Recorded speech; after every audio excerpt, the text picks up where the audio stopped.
Okay, thank you very much. In a few moments, I'll be signing an executive order imposing hard-hitting sanctions on the Supreme Leader of Iran and the Office of the Supreme Leader of Iran and many others. Today's action follows a series of aggressive behaviors by the Iranian regime in recent weeks, including shooting down of U.S. drones. You shot down the drone.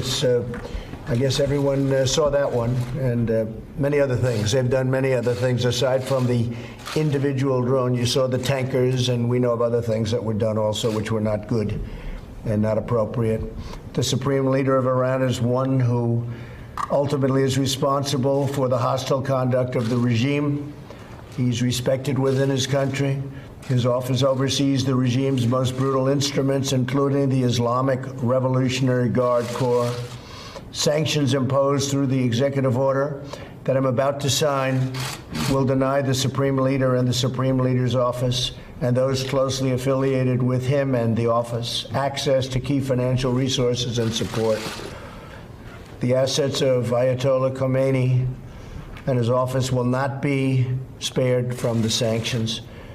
These measures represent a strong and proportionate response to Iran's increasingly provocative actions. We will continue to increase pressure on Tehran until the regime abandons its dangerous activities and its aspirations, including the pursuit of nuclear weapons, increased enrichment of uranium, development of ballistic missiles, engagement in and support for terrorism, fueling of foreign conflicts, and belligerent acts directed against the United States and its allies.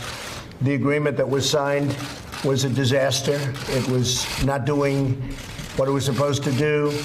Many bad things were taking place.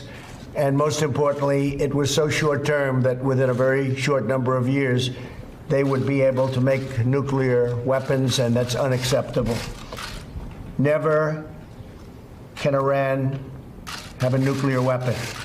Hey there, I'm Chris Hayes from MSNBC. Thanks for watching MSNBC on YouTube. If you want to keep up to date with the videos we're putting out, you can click subscribe just below me or click over on this list to see lots of other great videos.